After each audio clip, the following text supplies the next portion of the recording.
Hey there, faction mates. Uncle Snussy here. Wanted to cover a couple topics today with some new contests going on and just give some general updates.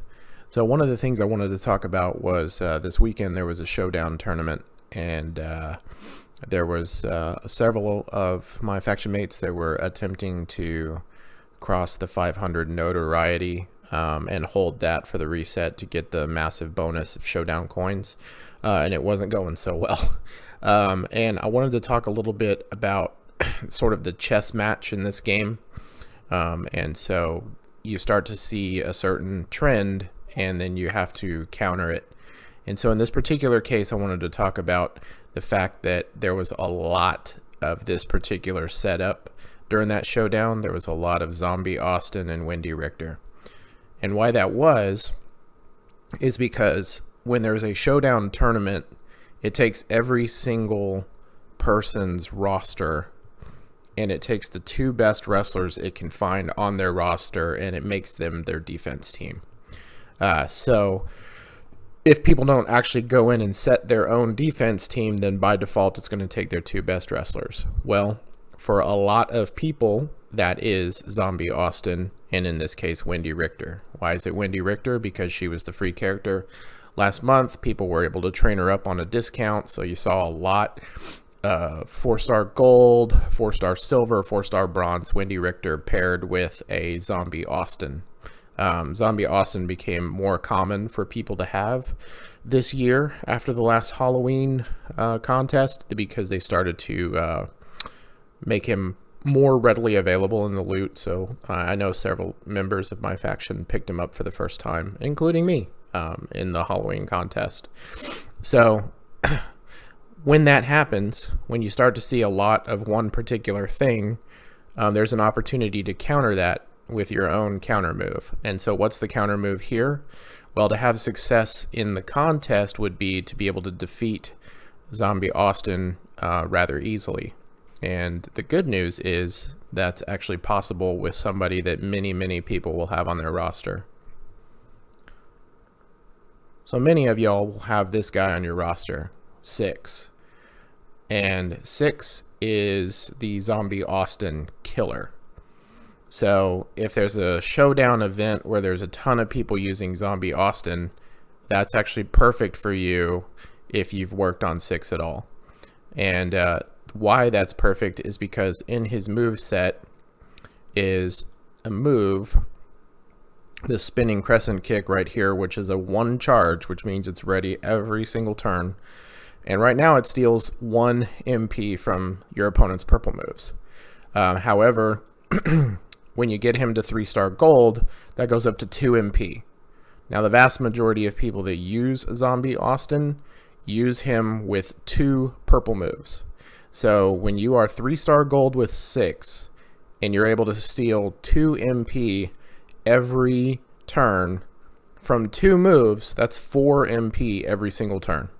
So he's only got 1 purple move to fill right now. If you get him to 4-star bronze, you unlock the X factor, and then you've got 2 purple moves that are getting filled up by this move every other turn. So these moves are ready to go, and then they're ready to go again, and then they're ready to go again, and they're ready to go again, over and over and over again. And so that makes very short work of a Zombie Austin.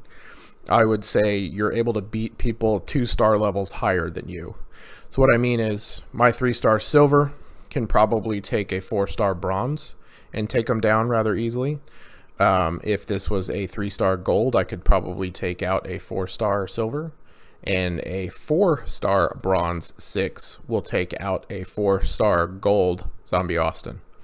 So he is the perfect wrestler to use in a showdown in which you keep coming up against many Zombie Austins. And so for a showdown tournament, that allows you to tear through that showdown tournament, because you can just keep selecting the opponents that have the Zombie Austin. You can just keep crushing them. And so in a mixed one like the one we had there, it doesn't really matter who you had for the female wrestler. You would just keep attacking Zombie Austin, and then the computer would tag out Zombie Austin for whoever they had as their female wrestler, and then you just immediately on your turn tag them right back in. And so then Zombie Austin is forced to be in there for a couple of turns, and you just beat up on him some more. And so when you see that, it was ridiculous how many Zombie Austin or Wendy Richters I saw.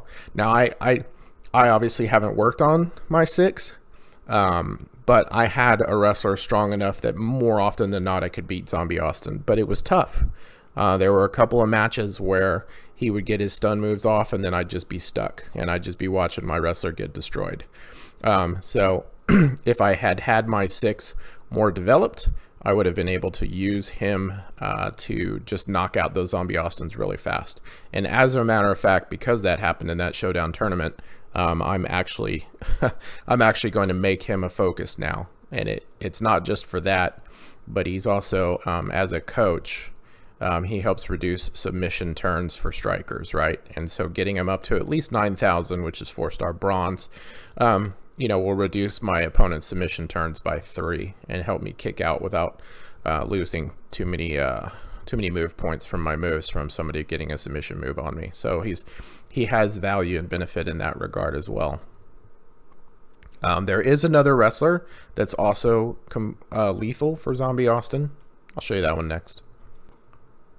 So this is Phenom Undertaker. This is the powerhouse chaotic Undertaker. And in his moveset, he has this Soup Bones where every 2 turns he's going to steal 1 MP from the purple moves. So it takes a little longer to charge, right? It happens every other turn.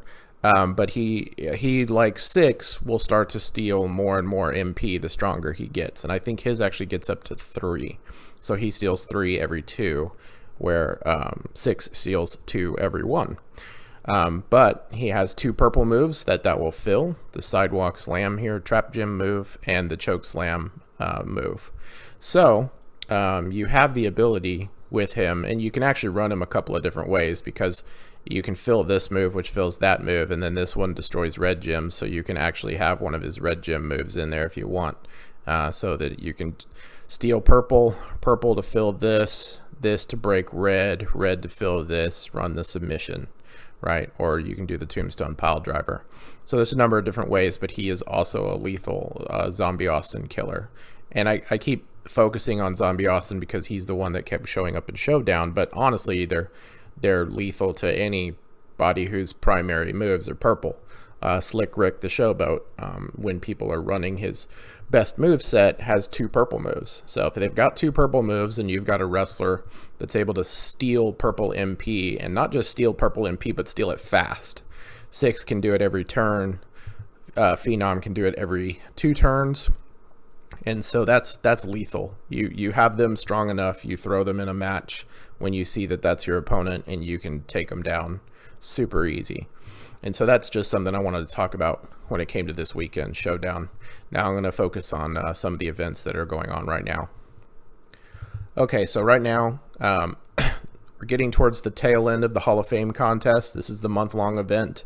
At 2.3 million. I need to get to 3 if I want to have a shot at the Hall of Fame Booker T character. I still have no idea if I'm going to get there. I got 4 days. I figure I know I've got maybe 300,000 more scoring that I can guarantee I can get. And so that's going to leave me short by about, what is that? About 2,500 more. No, actually 3,500 more. And I don't know.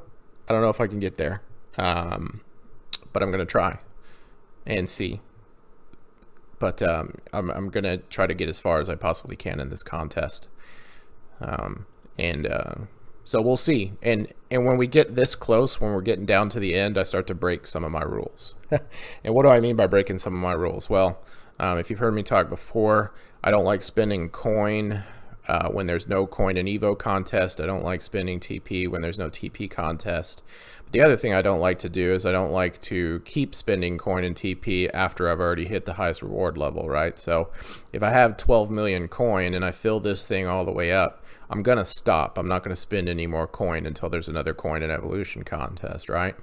And then the other thing I'm going to do is the same thing with a TP contest. If I happen to have had enough TP to fill this whole thing up, and I have more TP to go, I stop developing wrestlers because I'm no longer getting credit in the contest.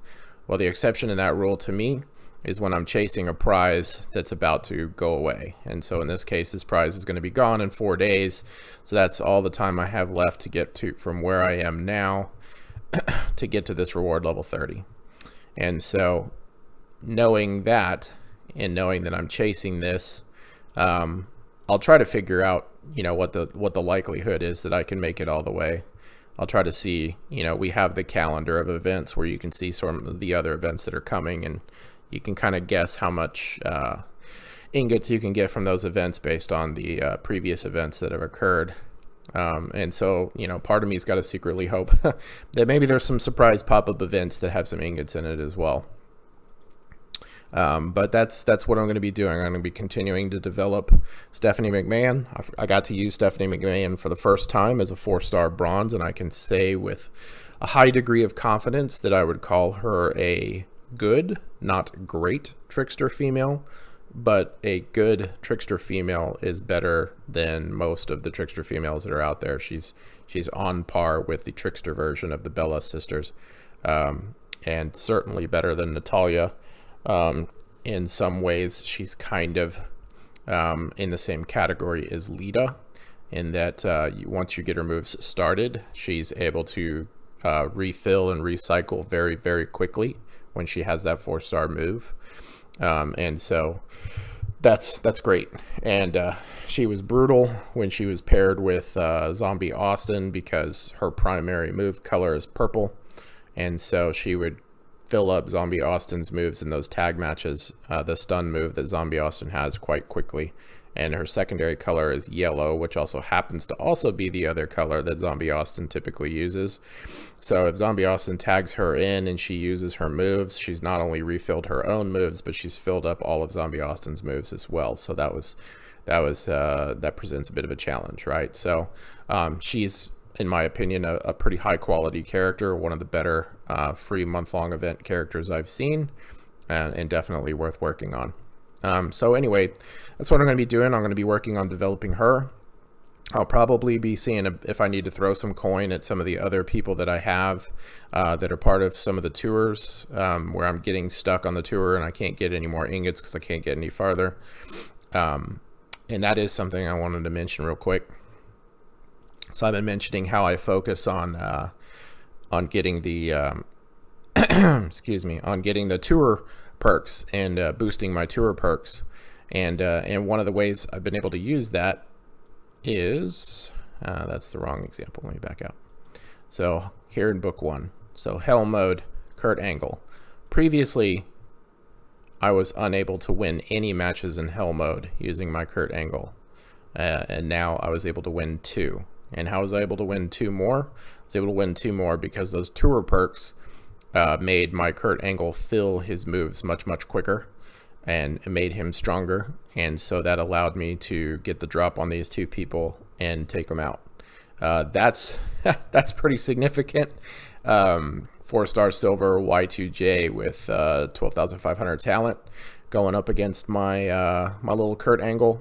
That I'm not too confident that I can overcome without perhaps increasing my Kurt Angle's talent a little bit, or I need to use maybe some props to see if I can make that happen.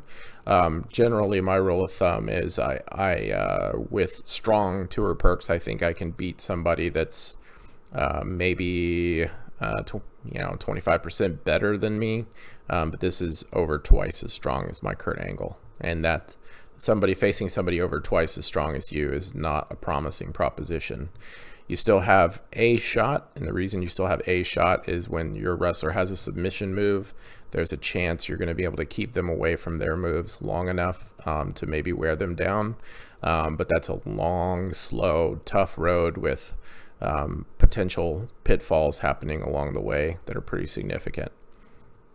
But that's the reason why I do it. I do it because I'm able to get farther in these contests without having to throw a lot of resources at my wrestlers. And so that's why the tour perks come in handy. Tour perks also come in handy in that I can go on the road and clean out matches faster. I can go and do the daily tours I can do those much quicker because my moves are completely filled at the start of the match, and so I'm just smashing people really fast. They help with lockbox for that same reason. You can just smash people right away over and over and over again. That poor, Bray Wyatt with his 300 talent over on the road that people like to beat up. You can beat him up even faster. And so that's why I try to do those tour perks every month. All right, so last thing I wanted to talk about was the Gauntlet Blitz. So we have a Hall of Fame Blitz going on. I would love it if we had a lot of participation, and that's purely in this case selfish, because one of the things that's in here is the ingots, and so those ingots would go a long way towards helping me reach my goal for the month-long event. But bigger picture, if that was something that more of us were doing, if more of us were doing the month-long event and we got good participation from the faction in Blitz and we got Farm Blitz, it would help everybody. Everybody gets those ingots, right? It's not just me that gets those ingots. Everybody gets them, right? So they'd be helping everyone, and that's why I like to see a lot of participation and people get better. We're ranked 110 right now. I am of the belief that while these rankings have been nice, with our faction strength and we get enough participation, there's no reason why, in my opinion, we can't be top 50 in these events. I feel like there's a lot of opportunity for people to help out themselves and help out their faction mates in all of these events. And I just don't see any reason with the kinds of rosters that we have in our faction that people can't be cranking out much higher rankings overall in these faction contests. And that helps us, right? Because, depending on where you're ranked, you get some of these leaderboard rewards, right? And some of these, if you crack the top 50, in this case it's 200,000 coin, which is nice, but it's not spectacular. But in a lot of events, cracking the top 50 can have some pretty significant rewards for everyone. So let's look at the rules for the Hall of Fame Blitz 3 contest this time. All right, so what do we got? Win the boss in Hall of Fame Gauntlet Blitz normal mode. Okay, so the person who wrote this, English is not their first language. Win the boss. Win the boss. All your base are belong to us. So what are some of the bonuses? Right, these are the base scores you get for defeating the boss in these modes. Okay, it looks like you can use any Hardy. So probably not Tom Hardy the actor, but you can use Jeff Hardy or Matt Hardy, and it doesn't have to be one of the more rare elite ones. It can just be Jeff Hardy, who's pretty commonly available. If you have a Hall of Fame superstar like the new Booker T, the new Hall of Fame Lita, or the new Hall of Fame Sting, looks like you can also score some major bonus points there. And it does say win the boss in Hall of Fame Gauntlet Blitz mode. So you have to defeat the boss with that character. So if you haven't developed that character, then you would have to use the pause and exit trick in order to get the win with that character. Maybe I'll do a blitz and show a pause. I don't have one of the Hall of Fame characters, so it seems that might be a little difficult to show. But actually, you guys are welcome to ask me about that. Maybe I'll pick a different blitz where it makes more sense to actually record a video of doing the pause exit in order to get the bonus points by defeating the boss. But the general concept is you put in whoever you want against the boss, you wear the boss down to 0 or almost 0, and then you pause the game and you quit the match, and then you put in whoever the special wrestler is that gets you the bonus points, and you take down those last few health points to pin the opponent and get the win for the bonus. One of the things I can talk about right now is blitz team strategy.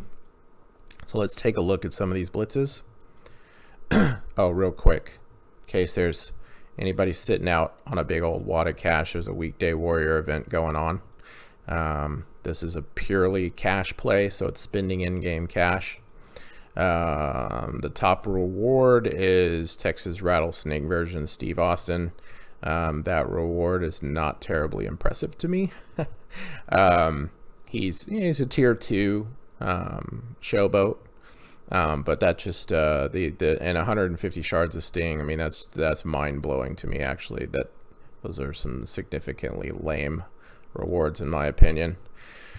If you actually take number 1, number 2, number 3 overall in the contest, you get Luke Gallows as well, and that's pretty nice. That's a pretty decent trickster right there. And you compare him with the other. With Anderson for a nice tag bonus. But yeah, that's I don't know about that one. That one seems kind of lame. I spent all my in-game cash and had all my fun with the previous one anyway, so it's not like I can really do anything in this one. But something I would point out, in case there's any of you that are sitting on a pile of in-game cash, the fact that this one is taking 2 days is something to consider. And why I say that is because normally they're 24 hours. This one is actually 2 days. And that sometimes indicates there's going to be another cash competition tomorrow, and they're going to overlap. So if you wait a little while and you are going to spend some cash, if you wait until tomorrow, then every dollar you spent probably goes towards 2 contests. So yeah, when there's a cash competition with with a 2-day turnaround time, that can be a sign that there's going to be a second cash competition tomorrow. And so this can be basically an attempt by Scopely to get people to spend their in-game cash now and then do another contest tomorrow to kind of encourage people to spend some real cash to get some in-game cash to participate in tomorrow's contest. I don't know if that's what's going to happen, but that's one of the things I look at when I see a contest, is that I don't necessarily jump on it right away, because there might be an opportunity to jump in there and kind of double dip later if there's multiple contests.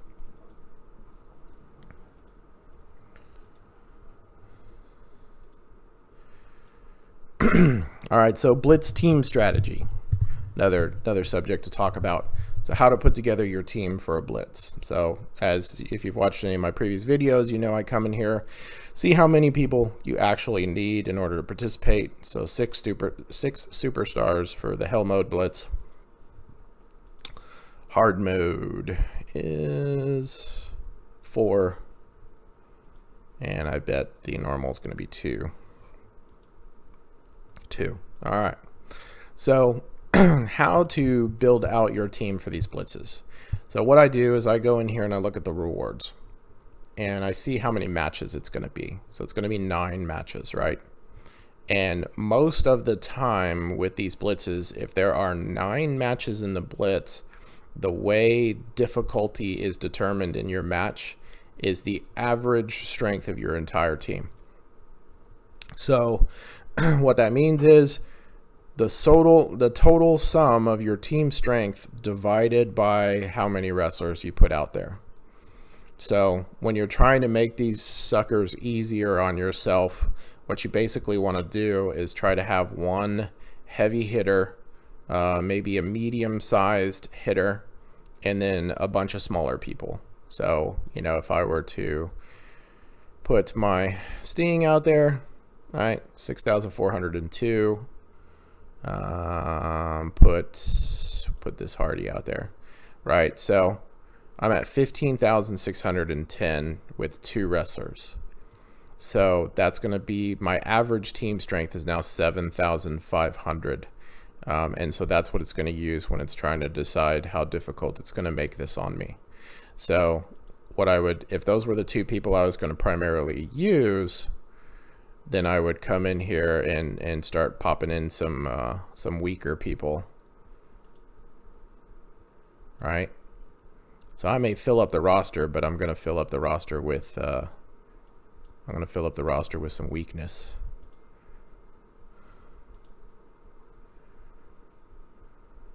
Right, and I can keep going, but you see my point right now. My point is that if I had just taken the top 2 people, my average team strength was 7,500, but now, even though my overall roster is now 18,547, that's 5 wrestlers. So my average is 3,700. So by throwing in some weak fodder in some spots where I can fit them, I'm making my overall team talent go up, but I'm making the average talent of the wrestlers go down because there's more wrestlers. And what that should do in a blitz, in a 9-match blitz, is that should make it easier. That should make the boss here at the end easier. It should make it to where you should be able to easily take care of some, if not of all, of the entire roster with just your second strongest wrestler, and then your strongest one you might save for the very last match.